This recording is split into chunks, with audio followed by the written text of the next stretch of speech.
दोस्तों नमस्कार। Last classes में हमने बात की ऑब्जेक्ट ओरिएंटेड कंसेप्ट्स की। हमने बात की थी कि C++ में किस तरीके से ऑब्जेक्ट ओरिएंटेड कंसेप्ट्स इंप्लीमेंट होते हैं। हमने बात की ऑब्जेक्ट ओरिएंटेड है क्या, ऑब्जेक्ट ओरिएंटेड के कौन से फीचर्स हैं। हमने बात की ऑब्जेक्ट्स क्या हैं, क्लासेज क्या हैं, एब्स्ट्रैक्शन क्या है, एनकैप्सुलेशन क्या है। हमने बात की इनहेरिटेंस, पॉलीमॉर्फिज्म वगैरह की। तो तमाम चीजें हमने लास्ट क्लास में देखी थी। अब अपन इससे आगे चलते हैं। अब हम आते हैं कि C++ में कौन कौन से फीचर्स बिल्कुल सेम हैं जैसे C में होते हैं। देखिए सर, अगर हम जनरल बात करें, ये तमाम फीचर्स C++ और C में मोर और लेस सेम है। Character set, tokens, data type, operators and expressions, control statements, arrays strings, functions, storage classes, structures and unions, pointers, ये तमाम चीजें सेम तरीके से बिहेव करती हैं जैसे कि C में करती थी। ये तमाम चीजें सेम हैं। कहीं कहीं पर छोटा छोटा डिफरेंस आता है। जो डिफरेंस आता है हम उनकी बात करेंगे। ठीक है मित्रों, तो यहां तक हमने ये बात की है कि ये सारी चीजें हमारी जैसी C में थी वैसी ही यहां है। ओके, अगर C++ का एक छोटा सा प्रोग्राम देखें, अगर C++ का एक छोटा सा प्रोग्राम देखें, आपने कहा first program just to display hello world on console, वही हैश इंक्लूड है। यहां पर हम iostream.h को काम में लेते हैं। io input output stream.h, void main यहां से चालू किया, इस जगह पर आपने खत्म कर लिया। डिस्प्ले करने के लिए हमने काम में लिया cout। cout is for console output. Less than और हेलो वर्ल्ड, तो हेलो वर्ल्ड को हम कहां भेज रहे हैं? cout स्ट्रीम के ऊपर भेज रहे हैं। आगे डिटेल में हम बात करेंगे कि एग्जैक्टली cout है क्या।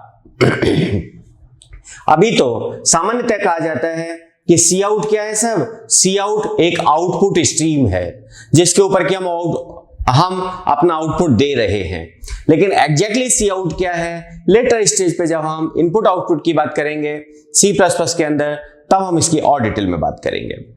आज के लिए तो अभी के लिए तो हम इतना ही देखते हैं कि जो cout हमारा है, cout का मतलब हमारा है कि कंसोल आउटपुट, कंसोल के ऊपर हम आउटपुट दे रहे हैं।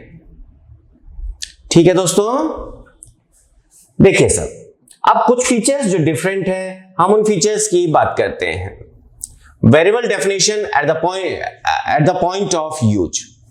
एक एग्जांपल लेके चलें, पहले यहां पर C को समझे क्योंकि C हमने पढ़ा है। अगर सपोज C के अंदर मैंने लिखा void main, अगर मैंने यहां पर कहा int I equal to 10 से मैंने कहा I equal to 20 somewhere, and if I say int j suppose, we will get error here in C। ANSI C के अंदर वेरिएबल डिक्लेरेशन, मैं बात कर रहा हूं ये C, ANSI C के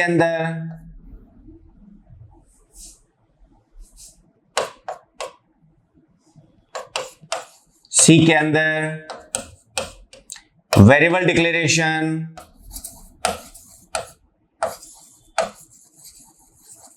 प्रोग्राम के शुरू में होना चाहिए। प्रोग्राम के शुरू में होना चाहिए। प्रोग्राम के शुरू में कोई भी दूसरा स्टेटमेंट, जैसे मैंने बीच में ये लिख दिया तो C के अंदर ये अलाउड नहीं है, लेकिन C++ में अलाउड है। C++ में मैं वेरिएबल को कहीं पर भी डिक्लेयर कर सकता हूं। ओके, आ जाइए सर, हम क्या कह रहे हैं? C++ के अंदर किसी वेरिएबल को किसी भी स्थान पर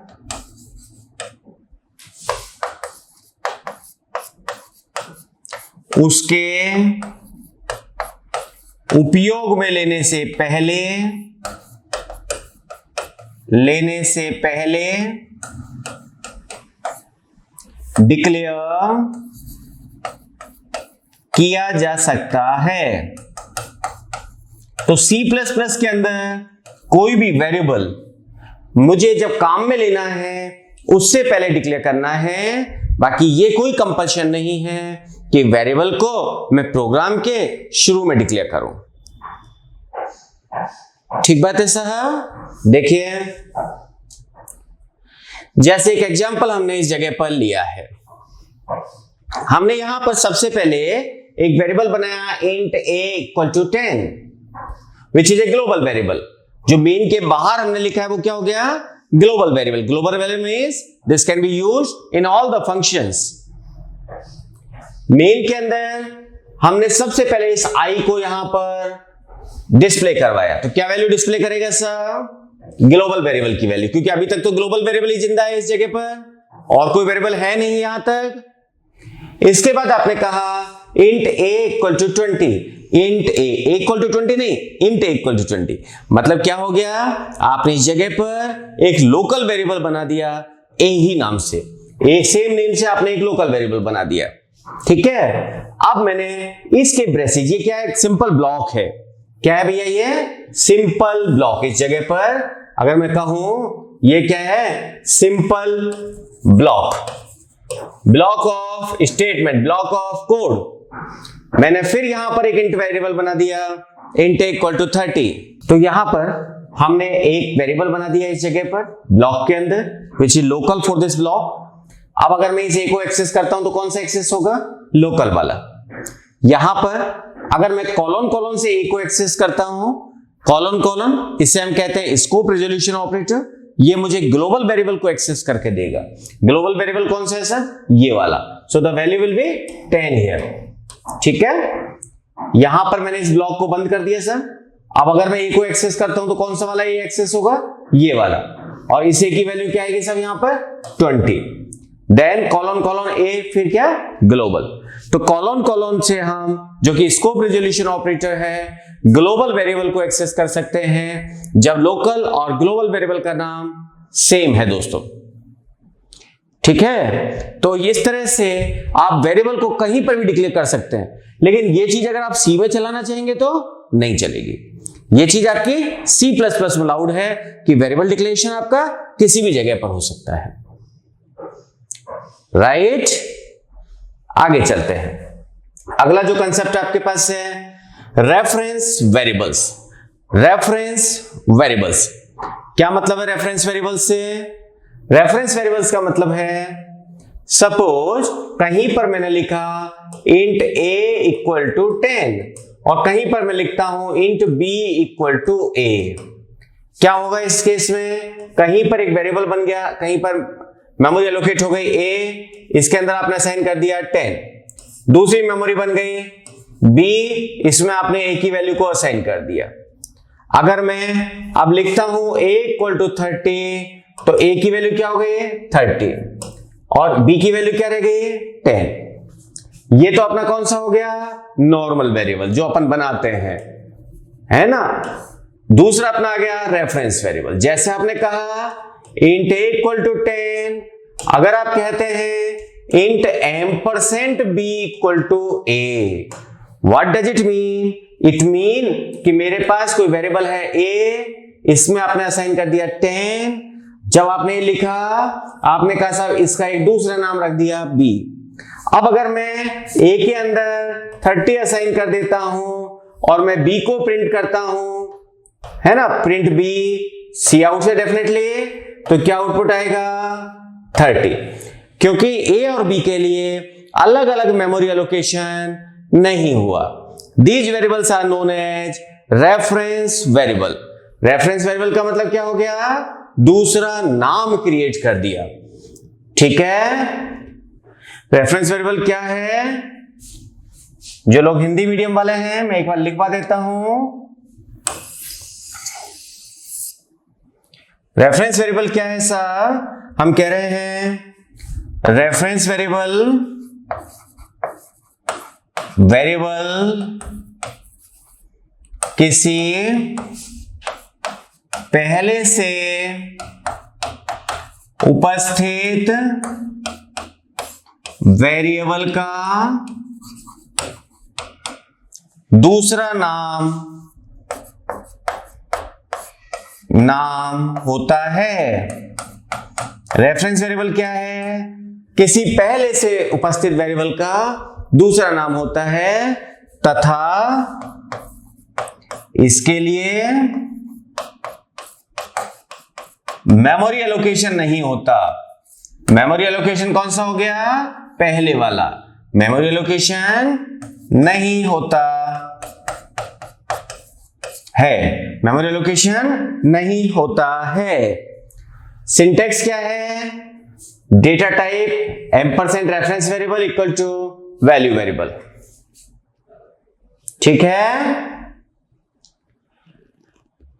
जब हम रेफरेंस वेरिएबल बनाते हैं तो पहले वाले वेरिएबल से उसको इनिशियलाइज करना जरूरी है। अगर आप ऐसे करते हैं, सपोज आपने कहा int a equal to 10, int reference variable बना दिया b इक्वल टू a, ये आपका क्या हो गया साहब? एरर केस हो गया। ये आपका क्या हो गया? Error case.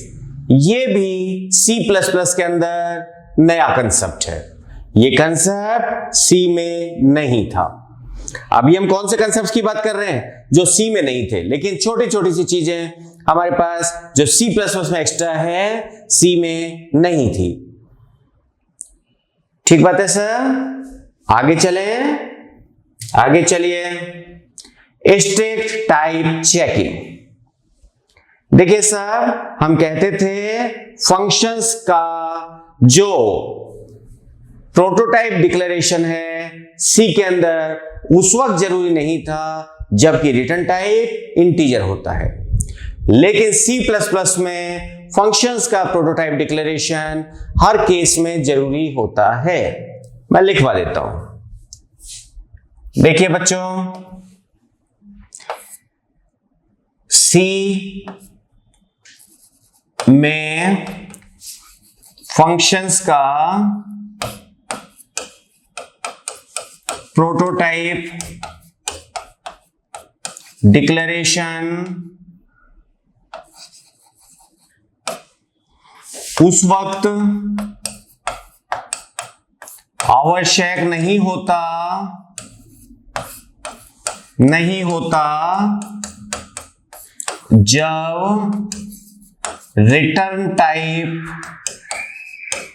जब रिटर्न टाइप इंट होता है। पहली बात, मगर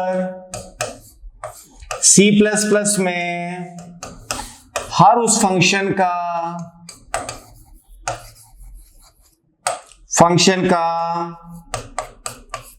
प्रोटोटाइप डिक्लेरेशन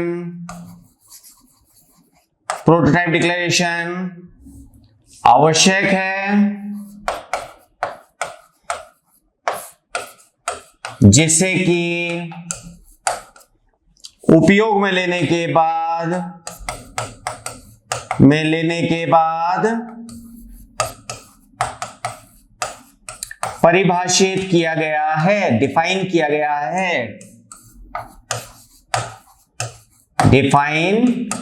गया है। तो C में फंक्शन का प्रोटोटाइप डिक्लेरेशन उस वक्त आवश्यक नहीं होता जब रिटर्न टाइप इंट होता है, मगर C++ में हर उस फंक्शन का प्रोटोटाइप डिक्लेरेशन आवश्यक होता है जिसे कि उपयोग में लेने के बाद परिभाषित किया गया है जब या डिफाइन किया गया है।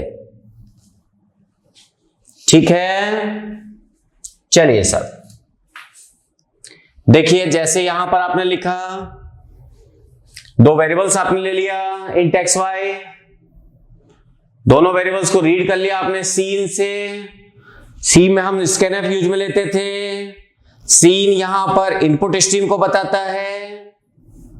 आपने मैक्स फंक्शन को कॉल किया, एक्स वाई का मैक्सिमम निकाल दिया। ये मैक्स फंक्शन है, जो एक्स की वैल्यू है वो ए के अंदर आएगी, जो बी की वैल्यू वाई के अंदर आएगी। लेकिन मैक्स को आपने कहीं ऊपर डिक्लेयर नहीं किया। ये क्या होगा, इसे आपका यहां पर आपको 100% एरर मिल जाएगी। ठीक है, मैक्स फंक्शन आपका है, दो वेरिएबल्स आपके पास हैं, आपने कहा int a equal to a greater than b then return a else return b। इस जगह पर जब आप इस प्रोग्राम को कंपाइल करेंगे you should get this error, function max should have a prototype function in function में। समझ रहे हैं आप बात? तो प्रोटोटाइप डिक्लेरेशन यहां पर मस्ट होता है हर केस के अंदर, जबकि सी के अंदर उस केस में या कुछ केस में आप कह दो प्रोटोटाइप डिक्लेरेशन मस्ट नहीं होता था। जैसे रिटर्न टाइप अगर इंटीजर है तो प्रोटोटाइप डिक्लेरेशन की आवश्यकता सी में नहीं होती थी दोस्तों। ठीक है, तो ये भी एक नया कंसेप्ट है सी प्लस प्लस में जो सी में नहीं था। अगले कंसेप्ट की बात करें, नेक्स्ट जो कंसेप्ट आपका आता है रन टाइम मेमोरी मैनेजमेंट। याद कीजिए जब हम सी में बात कर रहे थे तो हमारे पास एमअलॉक, सीअलॉक, रीअलॉक, फ्री जैसे फंक्शंस हुआ करते थे जिनके द्वारा कि हम मेमोरी एलोकेशन करते थे, मेमोरी को फ्री करते थे। सी प्लस प्लस में हमारे पास कुछ ऑपरेटर्स हैं, new and delete. New operator memory allocation के लिए और डिलीट ऑपरेटर मेमोरी को रिलीज करने के लिए। न्यू ऑपरेटर के द्वारा मेमोरी अलोकेट की जाती है,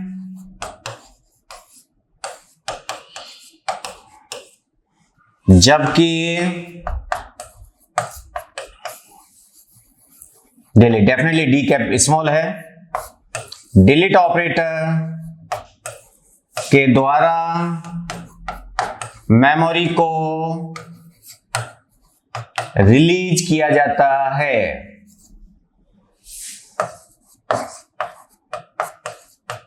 तो जो फ्री फंक्शन था उसकी जगह पर यहां पर क्या है, डिलीट ऑपरेटर है। जो एमअलॉक, सीअलॉक, रीअलॉक जो हमारे पास था उनकी जगह पर यहां पर क्या है, न्यू ऑपरेटर है। ठीक बात है। और अगर हम बात करें तो निश्चित ही जो हमारे मेमोरी एलोकेशन और फ्री करने के लिए, रिलीज के लिए जो सी में फंक्शंस थे उनसे कहीं ज्यादा इफेक्टिव फंक्शंस हमारे पास सी प्लस प्लस में अवेलेबल हैं। ठीक है, चलिए अगर हम अगली बात करें आर्ग्यूमेंट पासिंग मैकेनिज्म। जब हम सी के अंदर बात कर रहे थे हमने कहा था सी के अंदर ये दो तरह से आर्ग्यूमेंट पास होते थे। कॉल बाय रेफरेंस नाम की कोई चीज सी में नहीं थी क्योंकि रेफरेंस वेरिएबल होते ही नहीं है। सी प्लस प्लस में रेफरेंस वेरिएबल होते हैं, सी प्लस प्लस में रेफरेंस वेरिएबल होते हैं और कॉल बाय रेफरेंस जो कंसेप्ट है वो सी प्लस प्लस में नया ऐड किया गया है। लेटर हम इसको डिटेल में बात करेंगे। अभी समझने के लिए जो कंसेप्ट्स की हम बात कर रहे हैं कि जो जनरल कंसेप्ट सी के अंदर जो डिफरेंट हैं वो कौन कौन से हैं। तो यहां पर हमारे पास पास बाय रेफरेंस एक नया टाइप है जिसके थ्रू की हम आर्ग्यूमेंट को पास करते हैं by reference. Again call by reference नाम की कोई चीज सी में नहीं थी। कॉल बाय रेफरेंस नाम की चीज कहां आ गई, सी प्लस प्लस में। कॉल बाय एड्रेस जो हुआ करता था वो सी में था लेकिन वो कॉल बाय वैल्यू का ही एक दूसरा टाइप है। ओके, थोड़ा डिबेट का पॉइंट है call by value and call by address जो है, लेकिन हाँ जो हमारी ज्यादातर बुक्स जो कहती हैं वो ये कहती हैं कि भाई कॉल बाय एड्रेस हमारे पास एक अलग आर्ग्यूमेंट पासिंग मैकेनिज्म है। ओके, चलिए एक और चीज जो हमारे पास नई यहां पर है डिफॉल्ट आर्ग्यूमेंट। डिफॉल्ट आर्ग्यूमेंट से मतलब है कि अगर मैं कोई आर्ग्यूमेंट नहीं पास करूं तो वो अपने आप में आर्ग्यूमेंट ले ले। इसकी थ्योरी पढ़ने से पहले हम इसको एक बार एग्जांपल से समझते हैं, उसके बाद इसकी थ्योरी पढ़ेंगे। देखिए सर, एक फंक्शन हमने बनाया, ये हमने प्रोटोटाइप डिक्लेयर कर दिया वॉइड प्रिंट लाइन। हमने बताया character equal to dash int equal to 70। मतलब हम ये कहना चाह रहे हैं कि भाई अगर मैं कोई चीज नहीं बताऊं तो अपने आप जो पहला कैरेक्टर वेरिएबल है उसकी जगह तो डैश आ जाए और जो अगला आर्ग्यूमेंट मैं ले रहा हूं उसकी जगह पर 70 आ जाए। फंक्शन देखते हैं, ये मेरे फंक्शन है sir, void print line ch int repeat count. अब इस ch में मैं कुछ पास कर दूं तो अच्छा है, और नहीं पास करूंगा तो क्या हो जाएगा, डैश हो जाएगा। इस रिपीट काउंट में क्या हो गया सर, रिपीट काउंट में मैं कुछ पास करूं तो अच्छा है, और नहीं पास करूं तो क्या होगा बाय डिफॉल्ट, 70 हो जाएगा सर। आपने कहा इंट आई एक वेरिएबल हो गया, काउंट एंडल अगली लाइन पे जाने के लिए, जो बैकस्लैश एन आप काम में लेते थे उसी तरीके से यहां पर हमारे पास न्यू लाइन के लिए, लाइन एंड करने के लिए एंडल है। Later again will discuss. Just आपने कहा इक्वल टू 0 से लेके लेस देन रिपीट काउंट तक, whatever the value of repeat count is, आपने ch को प्रिंट करवा दिया। ये आपका फंक्शन है। अब जब कॉल कर रहे हैं प्रिंट लाइन, मैंने कोई आर्ग्यूमेंट पास नहीं किया दोस्तों। जब कोई आर्ग्यूमेंट पास नहीं करूंगा तो जो दो आर्ग्यूमेंट्स इनका क्या होगा, जो पहला आर्ग्यूमेंट है कौन सा हो गया ch, और जो दूसरा आर्ग्यूमेंट है कौन सा हो गया रिपीट काउंट। दूसरा आर्ग्यूमेंट कौन सा हो गया सर, रिपीट काउंट। ठीक बात है। तो पहले आर्ग्यूमेंट की वैल्यू क्या हो गई अपने आप, डैश हो गई इस केस में। दूसरे आर्ग्यूमेंट की वैल्यू क्या हो गई, रिपीट काउंट वाला 70। ठीक है, यहां पर क्या क्या हो गया, डैश एंड 70। दूसरे में मैंने एक्सक्लेमेशन साइन बता दिया तो ये क्या हो गया, एंड 70। तीसरे में मैंने दोनों आर्ग्यूमेंट बता दिए, कोई बात नहीं, क्या वैल्यू हो गई 2 स्टार एंड 10, क्या हो गई आर एंड 50। यही तो आर्ग्यूमेंट है। अगर मैं कोई आर्ग्यूमेंट पास नहीं करता हूं तो वो डिफॉल्ट कोई आर्ग्यूमेंट ले लेगा। ये आपके डिफॉल्ट आर्ग्यूमेंट्स हैं। ठीक है, तो डिफॉल्ट आर्ग्यूमेंट से मतलब क्या है, आई होप एग्जांपल तो क्लियर है। अगर मैं कोई आर्ग्यूमेंट पास नहीं करता हूं, जैसे मैंने यहां पर कोई आर्ग्यूमेंट पास अगर नहीं किया तो अपने आप कुछ आर्ग्यूमेंट मैंने डिफाइन, कोई वैल्यू मैंने डिफाइन करके रख दी कि भैया ये वैल्यू हो जाएगी। देखिए बच्चों क्या है डिफॉल्ट आर्ग्यूमेंट, अगर फंक्शन में कोई आर्ग्यूमेंट पास नहीं किया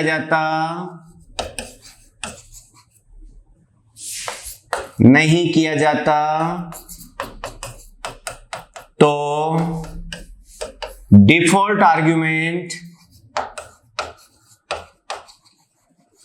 दी गई डिफॉल्ट वैल्यू को लेगा, वैल्यू को ले लेगा। पहली बात ठीक है सब। अगर मैंने आर्ग्यूमेंट पास कर दिए, अब सबसे पहले कौन सा वाला लेगा, पीछे से चालू हो जाएगा। ठीक है ना, जैसे दोनों में से एक पास करना है तो कौन सा है, आपको कौन सा बताना जरूरी है, पहला वाला बताना जरूरी है, दूसरा वाला नहीं करें। तो डिफॉल्ट आर्ग्यूमेंट्स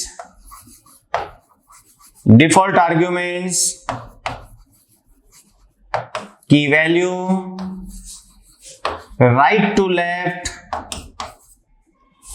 लेफ्ट फिल होती है। ठीक है, तीसरी बात फंक्शन को कॉल करने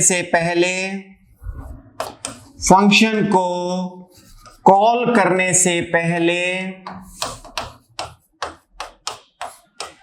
डिफॉल्ट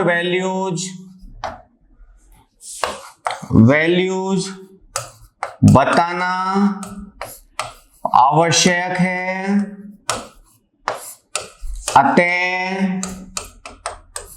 अतः उसे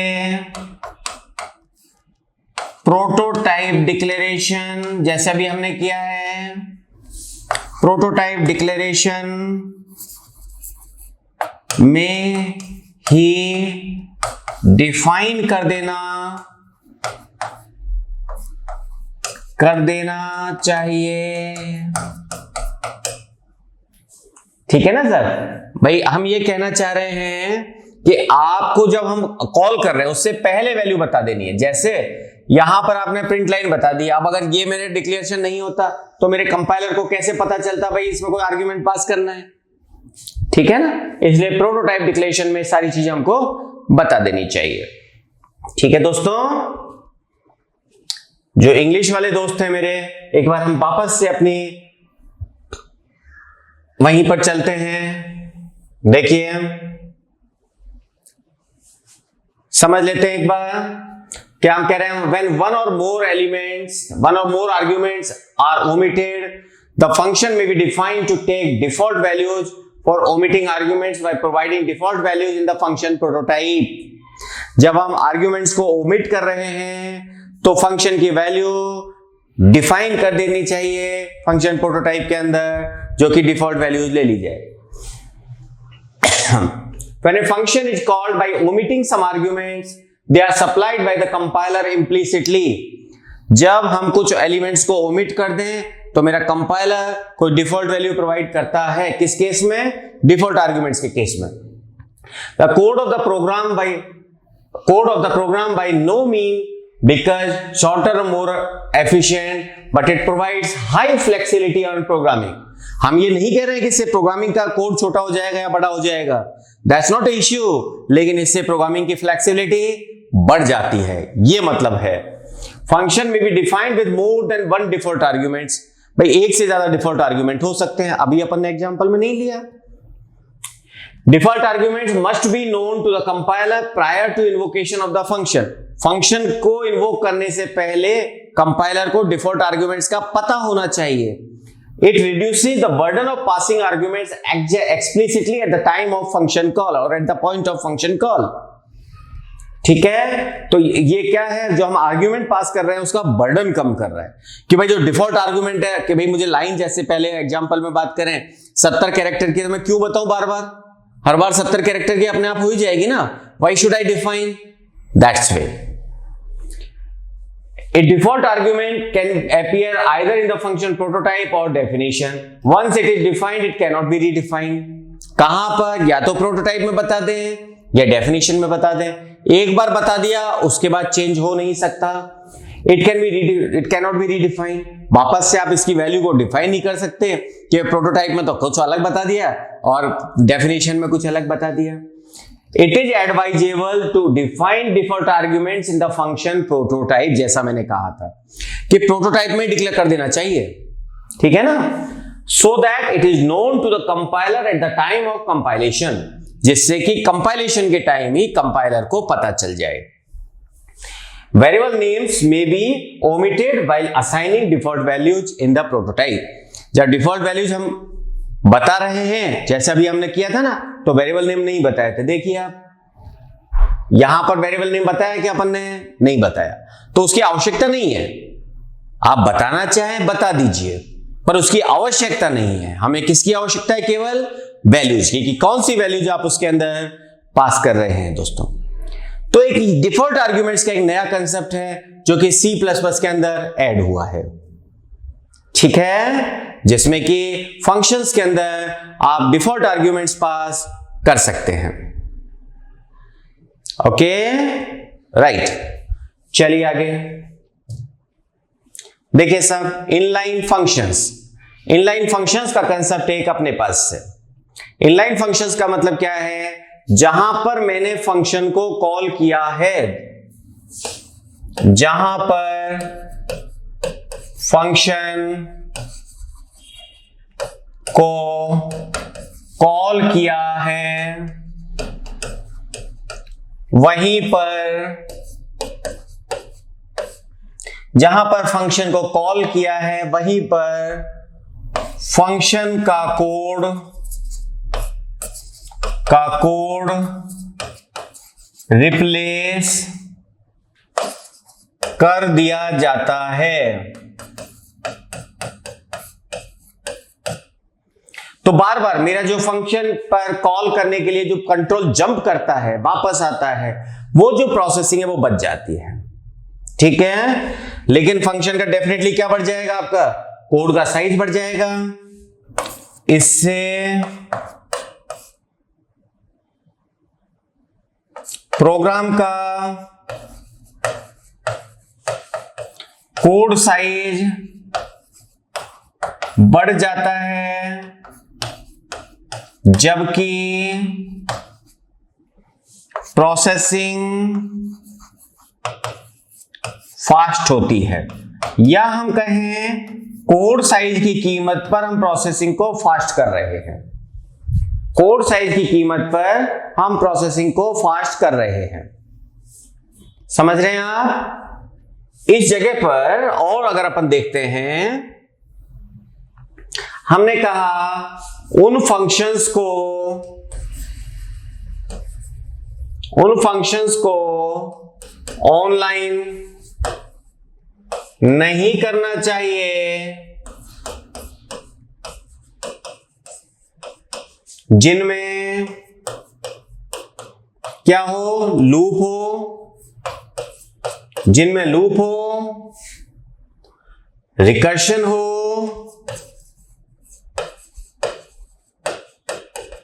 या फंक्शन की साइज बहुत ज्यादा हो, फंक्शन की साइज बहुत बड़ी हो।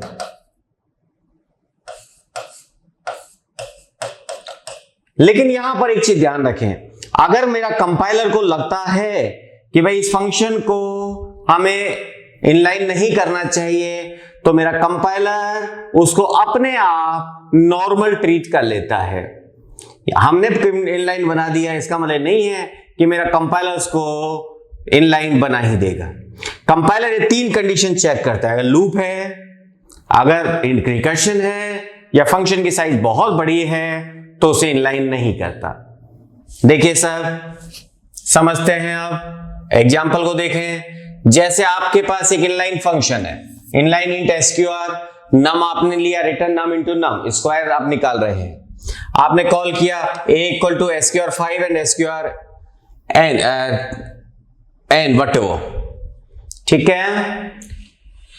आपका प्री प्रोसेसर क्या करेगा, जहां पर ये SQR5 है उसकी जगह पर इसका जो लॉजिक है उससे रिप्लेस कर देगा, जहां पर ये SQRn है उसकी जगह पर लॉजिक को रिप्लेस कर देगा।